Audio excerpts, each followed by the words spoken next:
morning. I would like to call this meeting to order. Thank you for joining us during our weekly virtual MLS breakfast meetings. My name is Sharon Wang. A little about me. My name is Sharon. I've been doing real estate as a full-time for 4 years now, and I can speak both English and Chinese. And I look forward in the future to keep contributing to WSGVR as a realtor. A few housekeeping tips.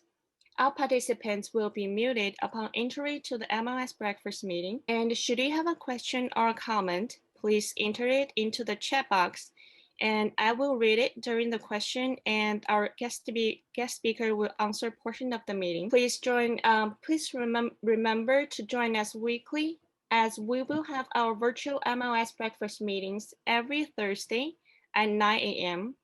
As always, this meeting is being recorded and will be available online on our YouTube channel, San Gabriel Valley Realtors. Please remember to join us weekly. To follow WSGVR social media on Facebook, Twitter, and Instagram. You can also watch all our pre-recorded videos on YouTube. WSGVR introduced a new text message service. For updates, text WSGVR to the number 72727. Quick tip, CRMS Rules 10.2, failure to timely report listing status changes and sales. Reporting of sales. Listings with accepted offers shall be reported to the MLS or input into the MLS database as pending or active under contract within 2 business days of the acceptance by the listing broker. Upon final closing, the listing broker shall report or input the listing in the MLS as sold and report the selling price within 2 business days of the final closing date. Failure to do so to timely take the necessary corrected action referenced above by will result in the issuance of a citation and a fine in the amount of $250. For more information, you can visit the website www.go.crmos.org/compliance.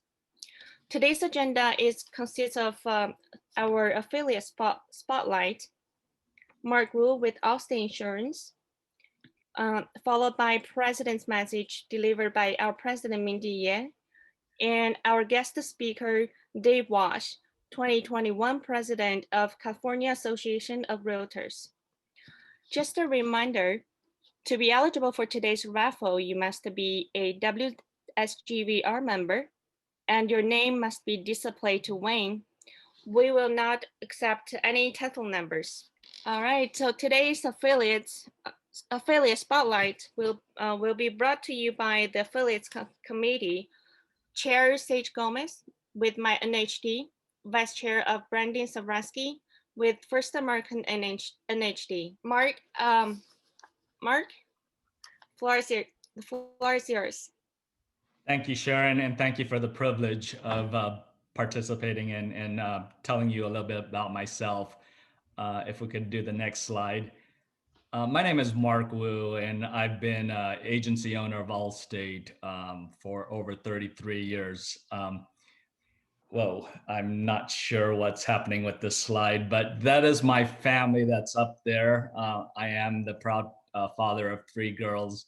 They are my lives. Married to Susan right beside me, and she looks like one of my daughters, but we've been married for 32 years coming this February 18th. So been part of the board since the 90s, so I've been in it for quite a while. The next slide, please. I am a graduate of Cal Poly Pomona, and then I worked 3 years at Bank of America, and after that I decided I wanted to have control of my own destiny. So I started my Allstate agency. And so, we not only provide home insurance, but we provide auto, boat, general liability, condo, commercial, motorcycle, and whatnot. So we can do that kind of personal line service. And the next slide. I'm sorry, these weren't the slides, the 4 slides I picked. We also do financial project products, which people don't realize that we can do. So, such as life insurance and 401k rollovers, college funding, and long-term care and whatnot. What I'm proudest of is that my agency has been stable and committed. We've been in the area, like I said, servicing the San Gabriel community for over 33 years, and and so since the 90s, I've been a part of this board, and I've seen many agents come and go, insurance agents come and go, but I assure you that my agency and myself, we provide dependability and stability to your staff. And so I would love the opportunity to earn your business and to allow you to find out what it's like to be in my good hands. And I wish you the best for all that 2021 has to offer. Thank you. Thank you, Mark. We will now have our top affiliates introductions for today. Today we have, please remember to support affiliates with your transactions. Today we have John Wax with Snap NHD. John? Good morning, everyone. I hope you're all doing well. John Wax with Snap NHD Natural Hazard Disclosure Reports. I wish you all the best. Stay safe, stay positive, and my information's in the chat. Have a wonderful day. Thank you, John. And Nessie Chan with Lawyer's Title. Good morning, everybody. Nice job, Mark. You're surrounded by 4 beautiful women. That's why you survived so long. I'm really proud of you. I've been here since the 80s. Thank you so much for everybody for your support. Lawyer Title, Nancy Chan, always here to serve you. Thank you. Thank you, Nancy. Next, Mark Wu with Allstate Insurance. I already did my intro, but have a fantastic week and stay safe, everyone. Thank you, Mark. Brandon Savransky with First American NHD. Good morning, everyone. Thank you, Sharon. And this is Brandon Savransky with First American NHD. Everyone have a great week. Thank you, Brandon. Sage Gomez with My NHD. Good morning, everyone. Mark, I love your presentation. I want to be one of your daughters. Your family's beautiful. Everyone have a good day. Thank you, Sage. Unita Wu, my bad, with Home Warranty of America. Unita? Good morning, everyone. You need a Wu Home Warranty of America, your 13 months home warranty. Please let me know if you need any help on the home warranty. We do still have a special promotion until February 28th. Thank you. Have a wonderful day. Thank you, Unita. Cosmo Sanchez with New AIM Funding. Cosmo? Good morning, everyone. Great to be with you. Cosmo Sanchez with New AIM Funding. Thank you. Thank you, Cosmo. Teresa Lam with Corinthian Title. Okay. Hi. Good morning. This is Teresa Lamb with Corinthian Title Company. Thank you for having me, and I'm glad to join every one of you. Wishing you a productive day. Thank you, Teresa. Thank you, Teresa. Annie Pham with Chicago Title. Good morning. This is Annie Fan, Chicago Title. Mark, you did a great job, and you have a beautiful family. Thank you, Angie. Sandy Franco with First American Home Warranty. Good morning, everyone. Sandy Franco, First American Home Warranty. Have a fabulous day. Thank you, Sandy. And last one, Angie Tang with First American Title. Thank you. Hi, guys. Angie Tang, First American Title, here to help you service your title needs. Have a wonderful week, everyone. Angie Tang, First American. Thank you. Thank you, Angie. Now it comes to our open pitching section. We don't have any listings for open pitching this week. Hopefully we'll have some next week. Now it's our president's message delivered by our president, Mindy Ye. Mindy, the floor is yours. Thank you, Sharon. Good morning and happy February, WSGV, family and friends. It's an honor to be a president. Thank you for attending our weekly virtual MLS breakfast meeting, and we're always grateful for your continued support as a valuable member of West San Gabriel Valley Realtors. Please don't hesitate to reach out to our leadership team and staff. We're always here for you as we are all still in this together. I would like to thank you to our special guest speaker this morning, our 2021 C.A.R. President Dave Walsh, and also for being part of our 98 installation on January 8th. I would like to share this with our members from C.A.R. Risk Management that came out mid-January. in regards to the term when an offer, oh, hold on, she's gonna let me share screen. Yes, Mindy, go ahead and share. I stopped sharing. Sorry. In regards to a term when making an offer on behalf of their buyer, it's called what is an escalation clause. Just going to briefly go over the highlights. So it's a provision where buyer offers to pay more for a property than other prospective buyers without knowing the price offered by the other buyer. So for example, the purchase price is 1,000 higher than any other offer, sometimes referred as relative bids or sharp bids.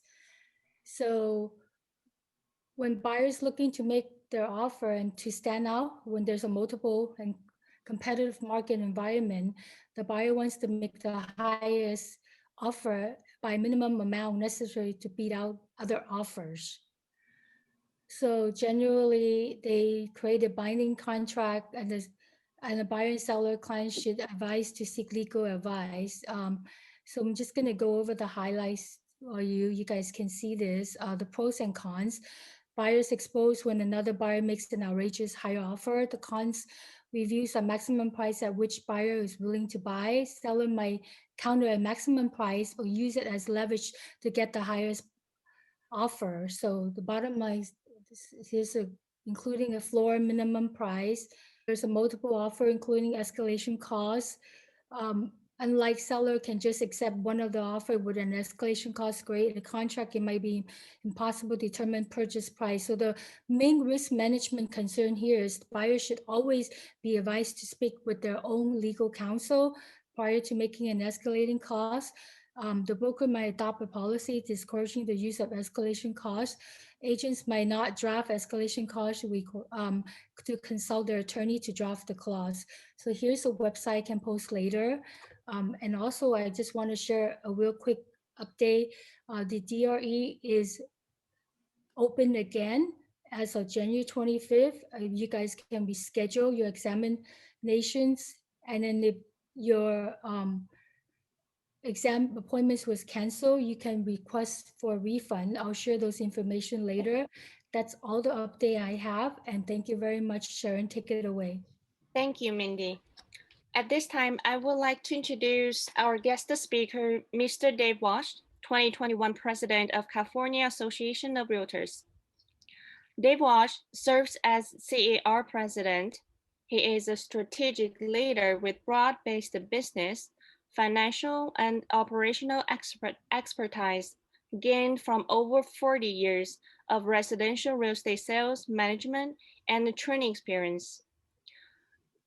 Walsh has a history of being at the forefront of real estate trends, its policies, and industry organizations.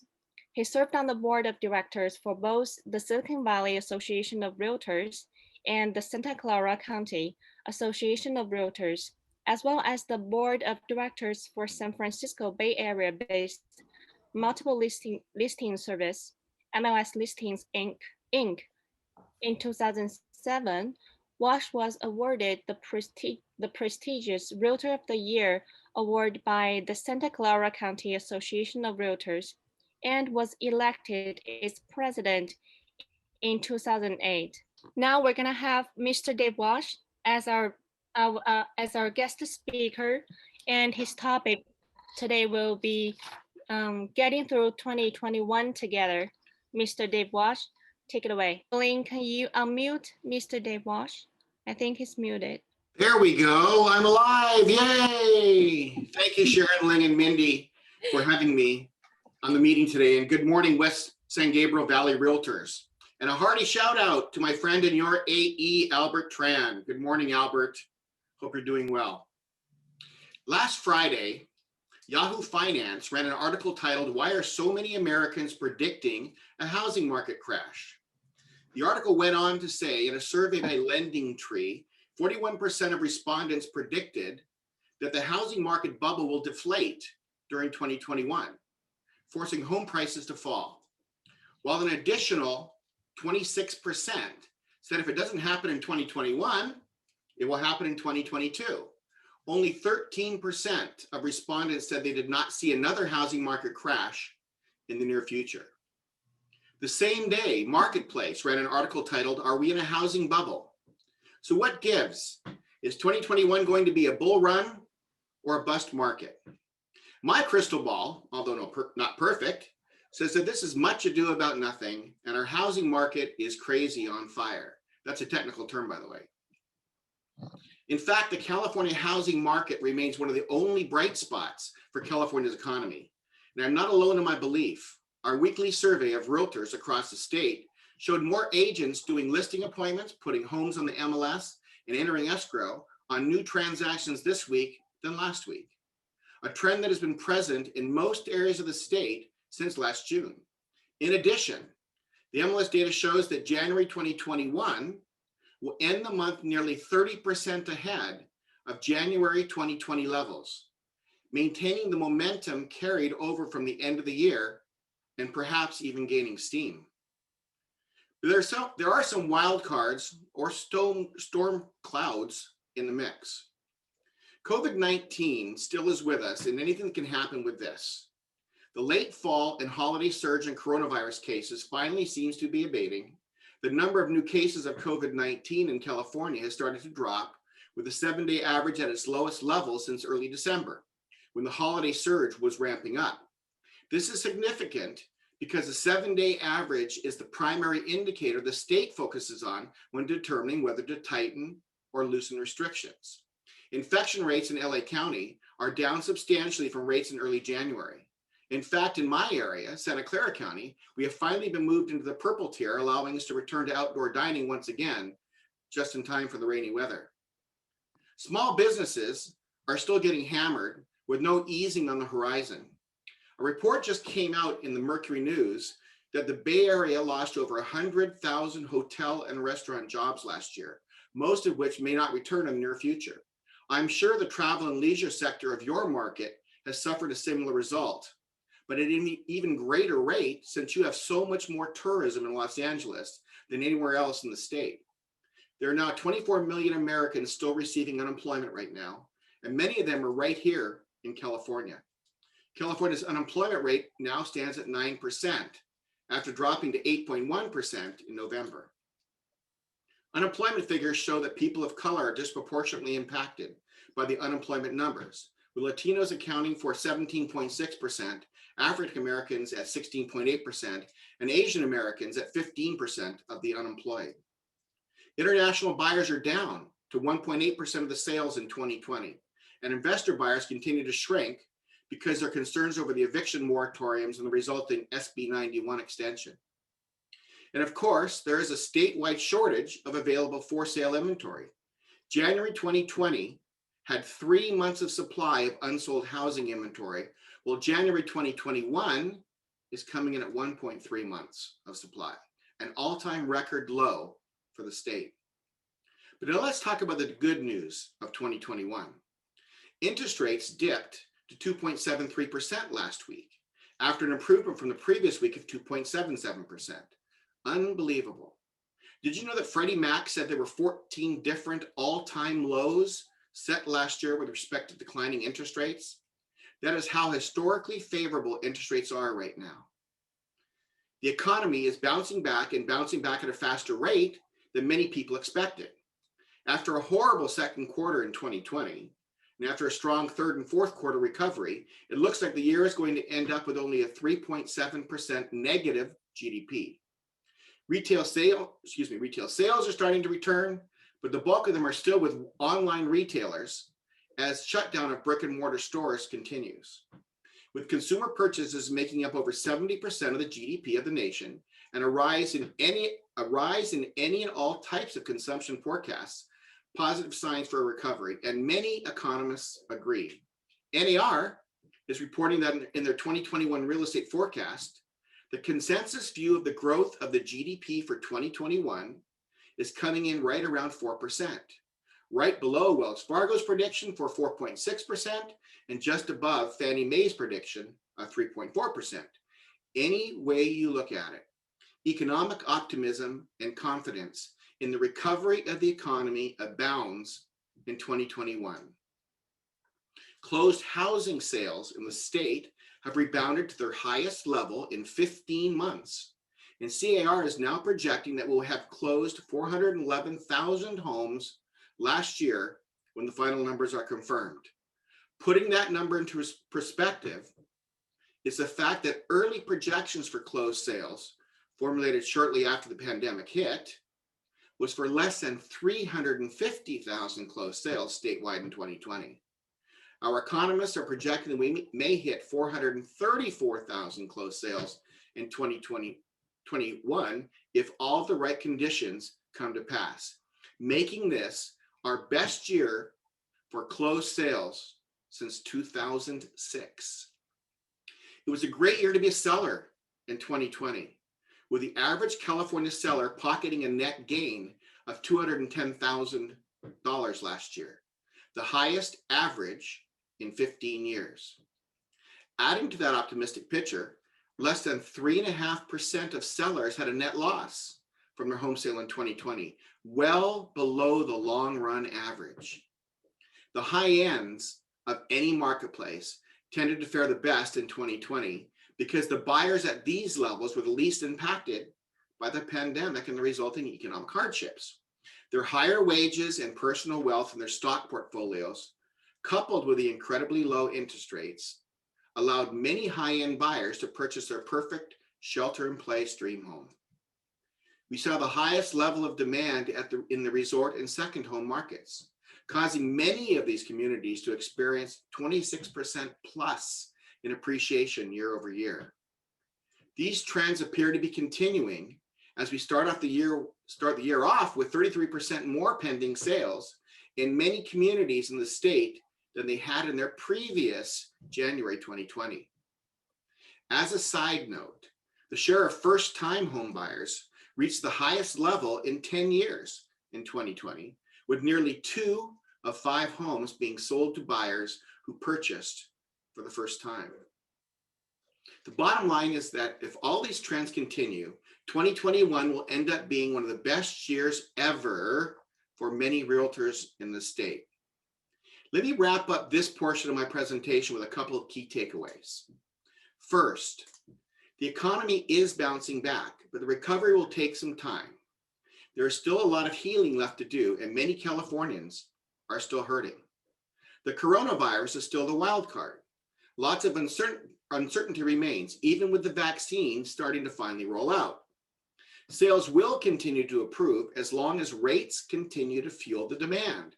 If rates start to rise, especially if they get to 3.25% or higher, that could grind everything to a halt. My experience tells us that our clients are far more rate sensitive than we think. And then point 4, it is likely that today's tight available housing supply numbers will be with us, unfortunately, all year long. So what are Dave's predictions for what will happen to the real estate world in 2021? Number 1, sales will be great. The best year ever for many of you.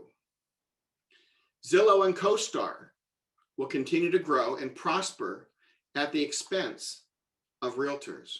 I just read a report this morning that Co.STAR missed by a whisker, acquiring another major brand in the real estate world, in the residential real estate world. And when they continue to absorb these residential companies, they've been primarily in the commercial space over the past few years, that doesn't bode well for the costs associated with that. They tend to have, and anybody as a commercial broker will tell you, their fees tend to be on the high side of things, a lot more than our typical residential practitioner is used to. And Zillow, we all know that Zillow is now a real full-time competitor in our marketplace, in our space. Yet realtors continue to buy leads from Zillow and funding their particular programs. Not good, not bad, just called reality. California and Oregon will continue to mirror each other with tenants' rights legislation, further depressing the investor market. 4, commission compression will result from the Department of Justice / NAR settlement and the ongoing Department of Justice litigation. And 5, a federal first-time homebuyer tax credit incentive will come about in late 2021. My guess, at least, it'll come about. And then 6, 1031 exchanges are likely on the chopping block in the near future. The 2017 Tax Act repealed this benefit for everything but real estate sales.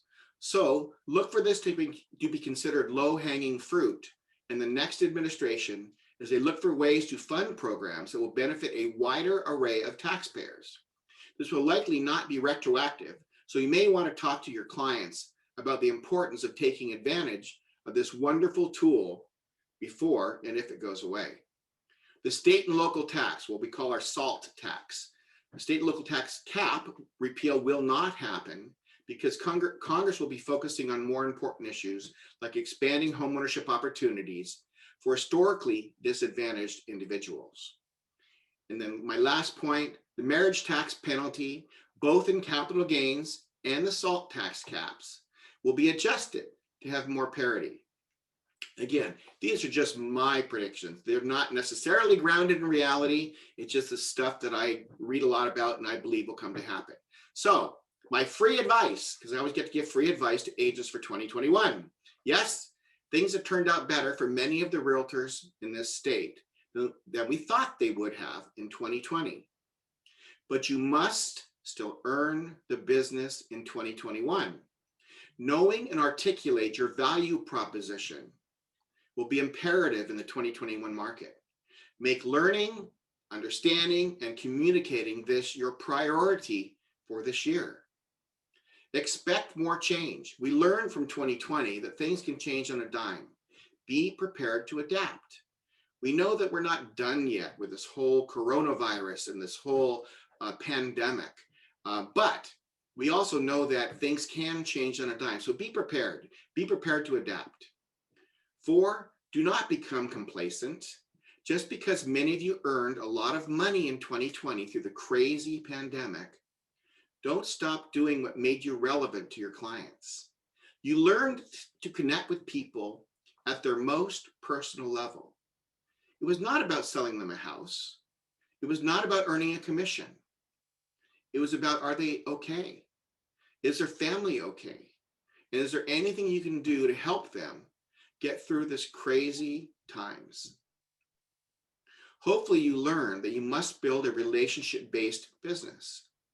80% of an agent's business in 2020 came from their relationships when traditional prospecting wasn't allowed.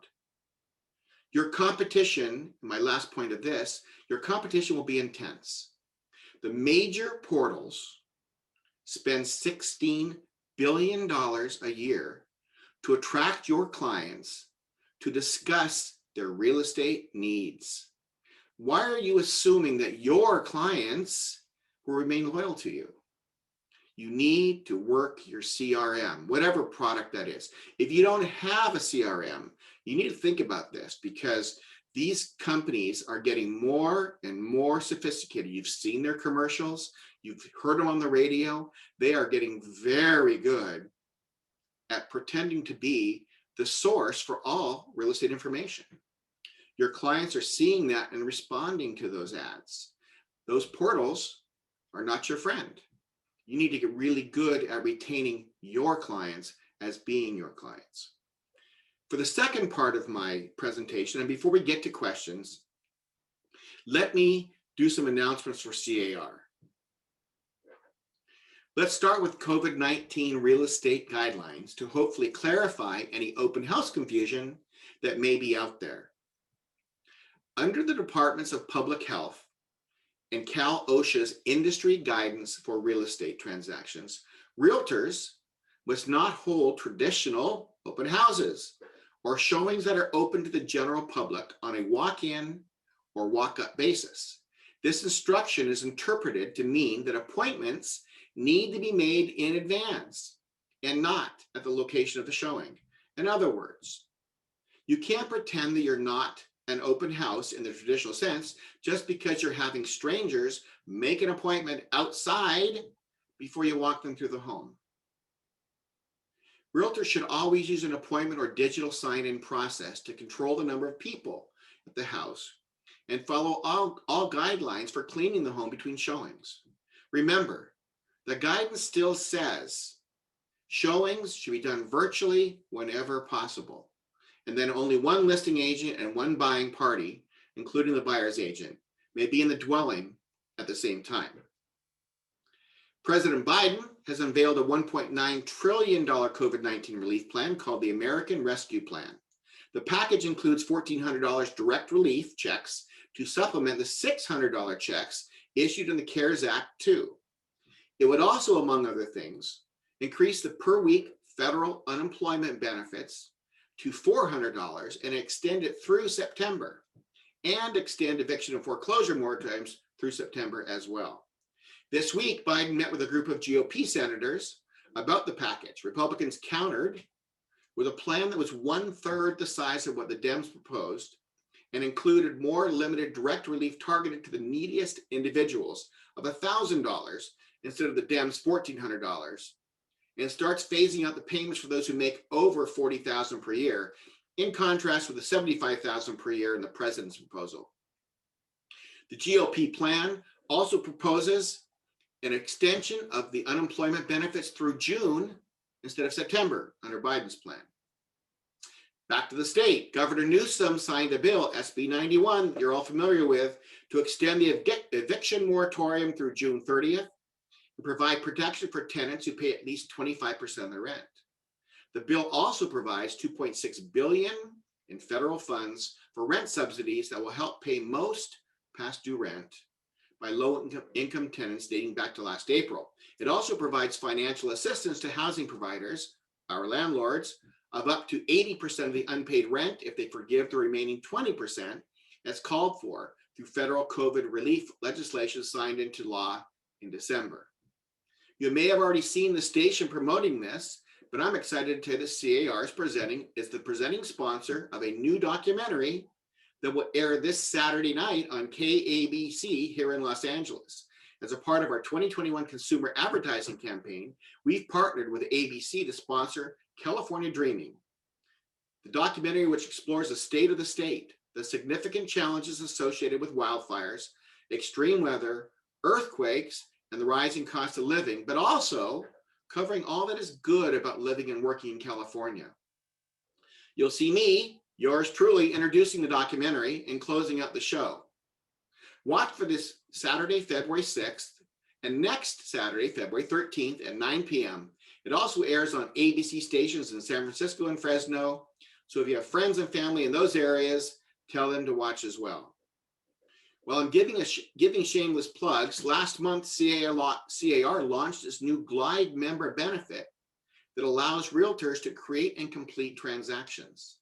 Glide is a new platform product that includes all C.A.R. standard forms and a new transaction management solution, participating local association of realtors forms, if required, e-signatures, collaboration, and compliance features.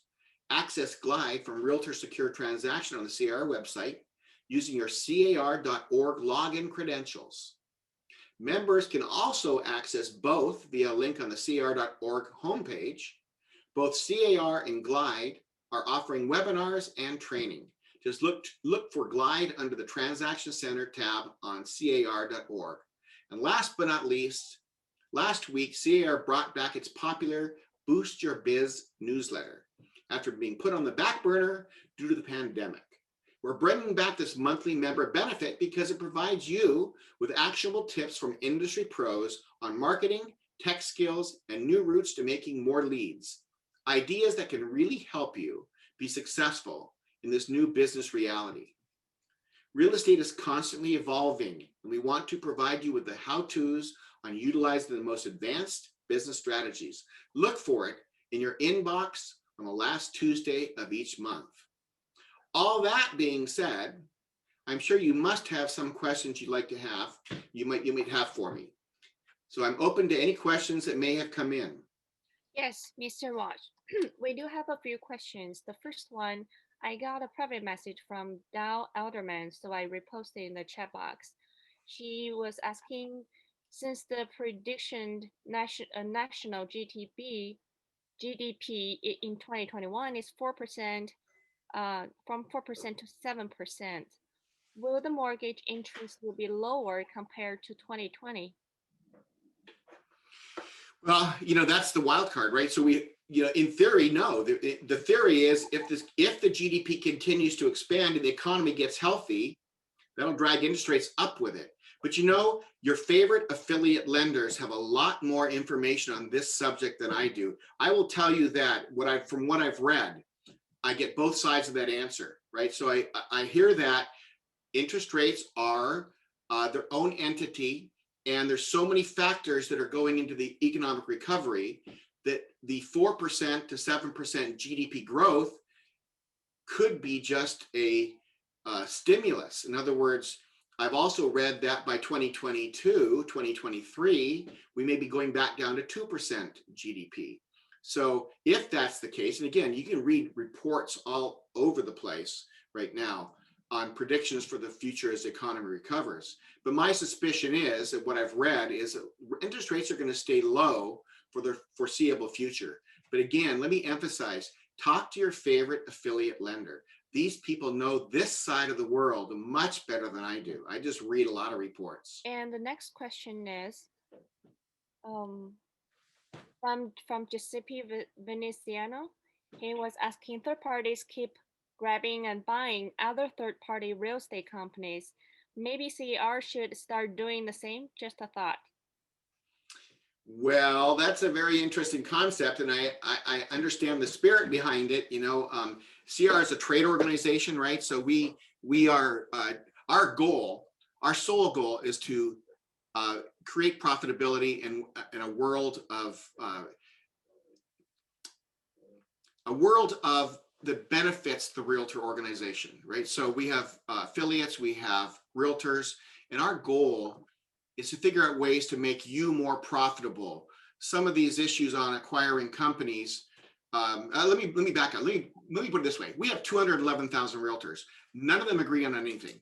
So for us to decide on a brilliant move like that, although it may be the right move to do, it just is, it's hard. It's hard with the fact that we are a trade organization, and half the state's going to disagree with virtually everything anybody else decides to do. So, but I like your thought. I like the spirit of that thought. That's for sure. Thank you, Mr. Walsh. The next one is from Susie Danko Soto.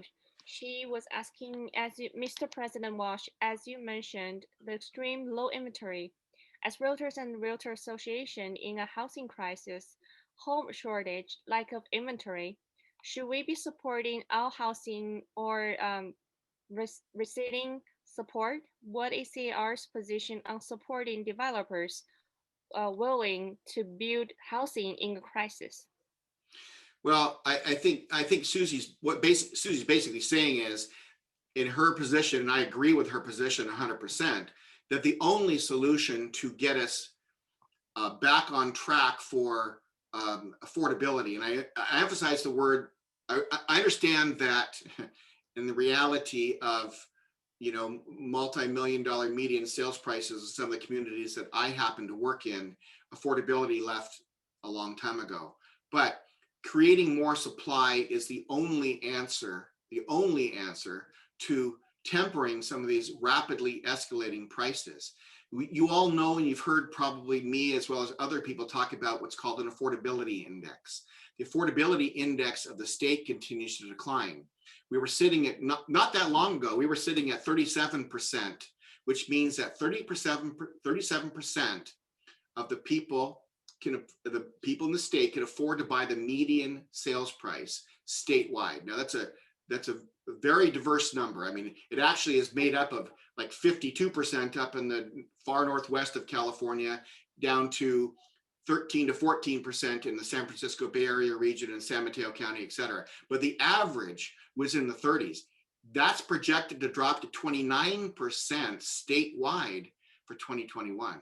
So if we are going to find ways for Californians, and I emphasize the word Californians, to be able to buy housing in our state, the only solution is to be pro-development to whatever it takes, to whatever level it takes to get more supply out there. At the end of the day, when you start looking at the national average for the affordability index is 59%, you guys.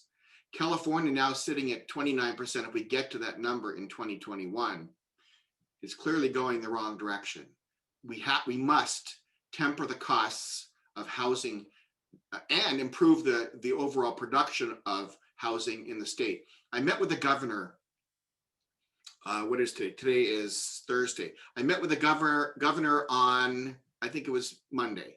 And, you know, we had a very frank conversation. Part of his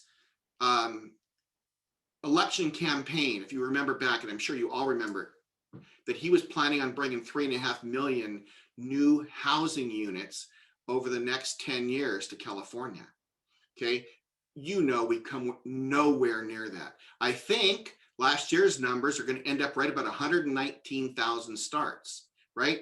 Well, we've been 2 million units behind for really 10 years now, which is what's causing this unbelievable appreciation through virtually every area of the state right now.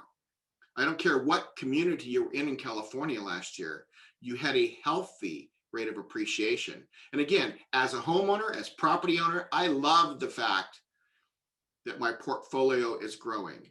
But at some point in time, when you recognize that San Jose, California, where I live, has a median sales price now of $1.44 million to live in San Jose, putting it very frankly, I just don't, I mean, we must do something.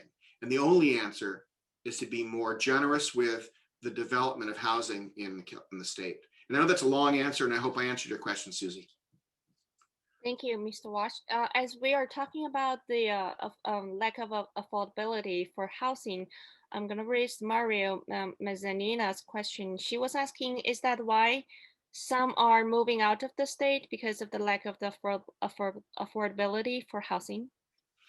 Absolutely. You hit it right on the button there, you guys. You know, the truth is that actually, supposedly, and I haven't seen the final numbers on this because these tend to run, you know, a year or so behind. But in 2019, we had a net loss of population in California for the first time.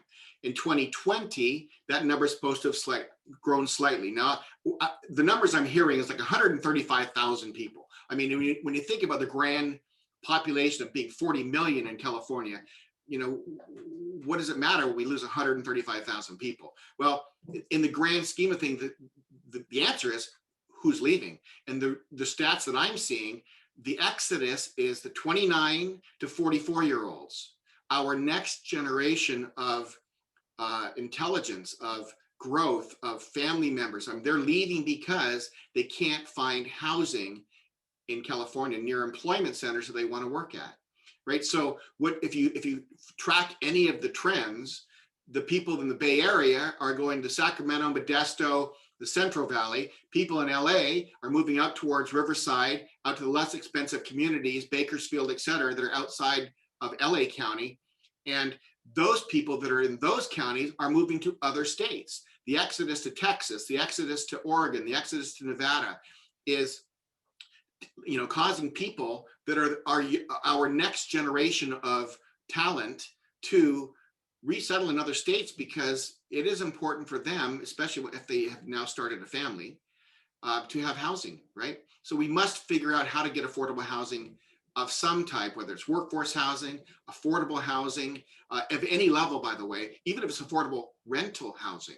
We need to figure out some ways of increasing that supply in virtually every community. And I know I'm speaking from one of the worst communities in the nation, right? Silicon Valley is massively expensive on every front, including rents. So we have our own challenges, just like you guys have your challenges, but you're really not that different from us.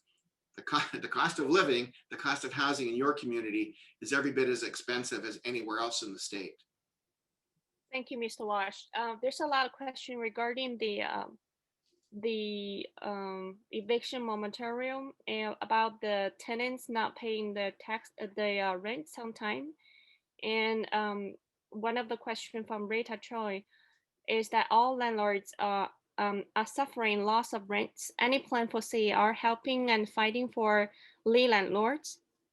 Well, C.A.R is fighting for landlords. So, you know, we have we have an entire group of professionals in Sacramento that are lobbying for, you know, our landlords. And obviously, this world of the pandemic it's a very complex one. People do need to have a place to live, but at the end of the day, part of the problem is you can't expect landlords to not get an income. You can't expect mom and pops especially to survive this 12, 14, 18 months in some cases of not getting a rental income, right? So yes, C.A.R is very cognizant of this problem.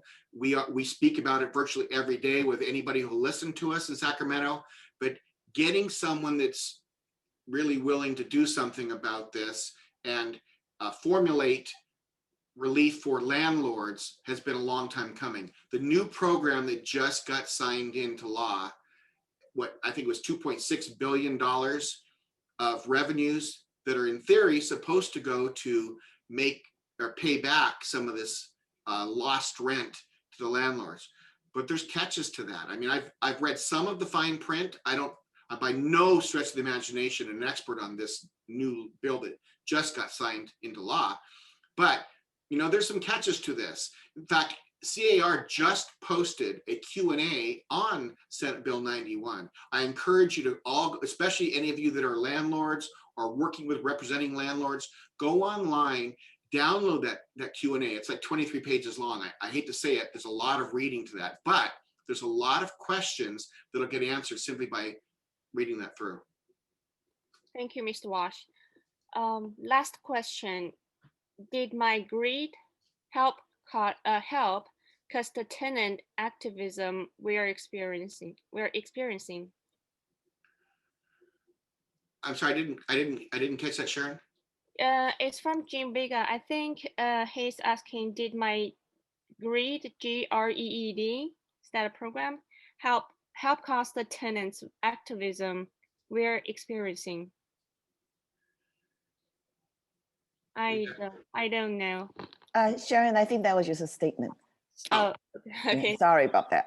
Sorry about that. I'm looking at if there's more questions. There's one question from Caesar. Caesar, he was asking, do you think rent control helps or hurts housing?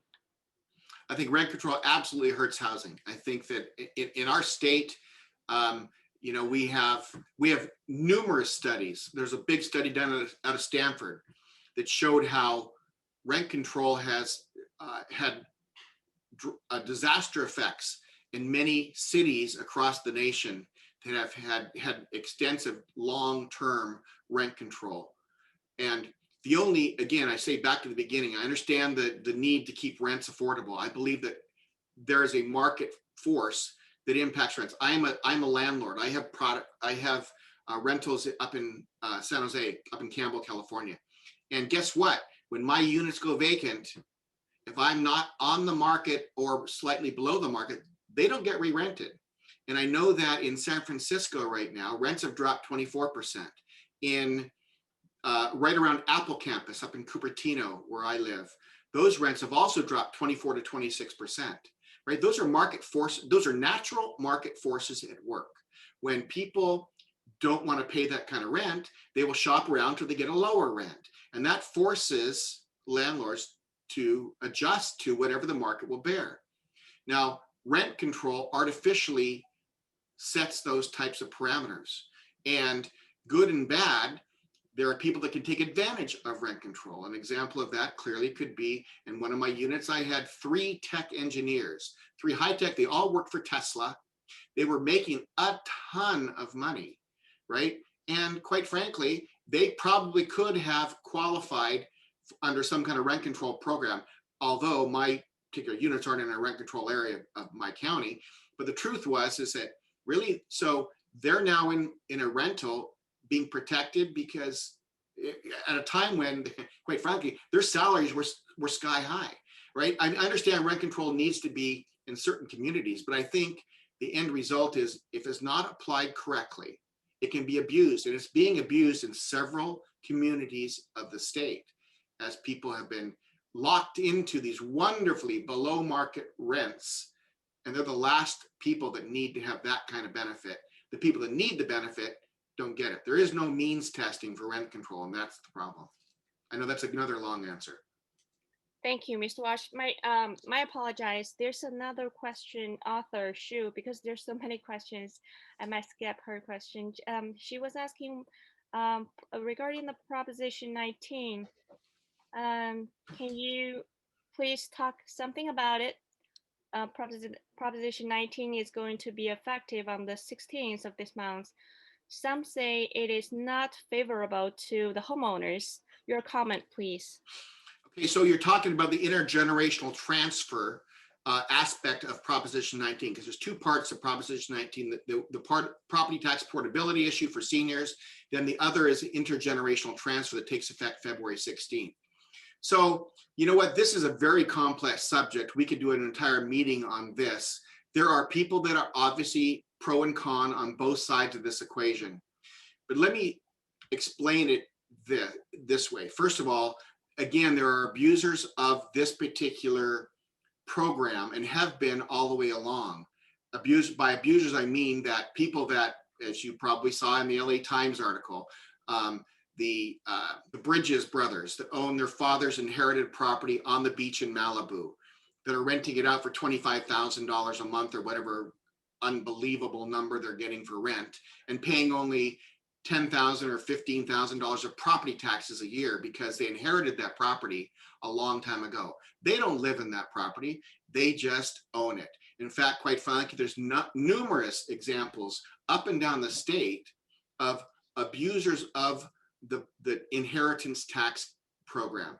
We are the only state in the nation that has that provision that protects, allows intergenerational transfer and does not raise the property tax when that person inherits the property. And again, I'm not pro, I'm not against it. I just understand what it takes to get the proposition through. The legislators that we've talked to, and keep in mind, C.A.R. spends a ton of time researching all of this. None of this is slapped together without a lot of forethought, a lot of research, and a lot of discovery. That the legislators we talked to said that that was targeted as an exemption or identified as an exemption that benefited very few people in California. And it was a quote unquote loophole that needed to be closed. And they had targeted accordingly. There were a couple of bills already proposed before we even came along that tried and will continue to try to close it. All we did was build it into our Prop 19 to help fund, in theory, the aspect of of the property tax portability for seniors, which benefited a huge amount of seniors in our state that are currently locked into their current housing situation. So is it a trade-off? Yes, it was a trade-off. Is it a bargaining chip? Yes, it was a bargaining chip. Did we go back and forth forever on this? Yes, we did. And are there people that don't like it? Yes, but very few people used it even, let alone, I mean, I understand it's part of people's estate planning and that's where the controversy comes in. But I personally believe if you're going to live in an inherited property, then you're entitled to take that property tax basis of your grandparents or your parents that pass it to you. If it's just an investment property, if it's just being passed down so you could re-rent it or you could rent it out and get the cash flow from that, then I don't have a problem personally with the understanding the property tax level will go to fair market value at that point in time. But you know what, people debate me on this all the time. I can give you countless examples of why I think it's unfair. And I've heard countless examples of why it isn't fair, right? I mean, real life examples of why it isn't fair, but again, the board of directors voted on this. We put the proposition forward the way it was. The state of California voted on it. It passed, and now it's law. Thank you, Mr. Walsh. Very informative and helpful. Thank you for your presentation. On the behalf of Western Gabriel Board, we would like to thank you very much for providing us such a useful information and presentation. Thank you. You're very welcome. Thanks, you guys.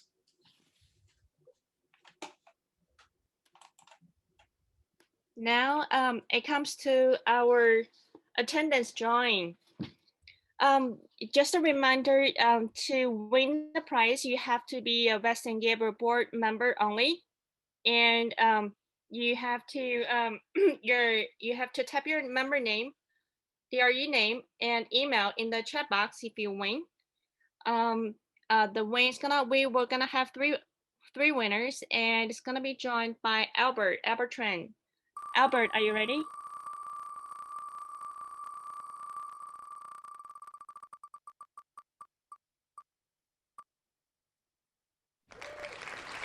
Our first winner, Ellen Young.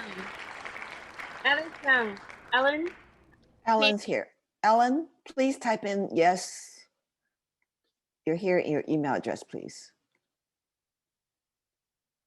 He's not Yes. replying. Oh, okay, there you go. Can we, Congratulations, Ellen. can we have your email address on the chat box, please? Yes. Okay. Thank you. Our next winner.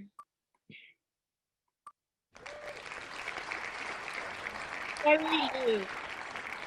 Gary is here. Gary? Gary? Here, okay, please type in your email address, please, on the chat box. This will be the last one. Everybody's here today. And the last winner. Anna Wu. Oh, I speak too soon. This person is not here. Let's move on.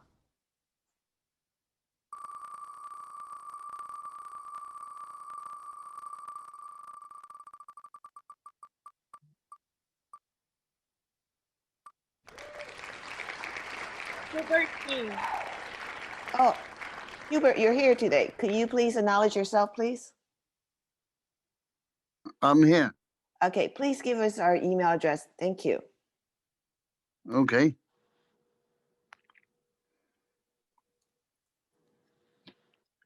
That's our attendance drawing. Just a reminder, please remember to participate in our education classes. Here's a list. We're gonna have glide for forms next Monday on February 8th, starting at 10 a.m. And also on the same day, next Monday, February 8th, from 11, there will be a Proposition 19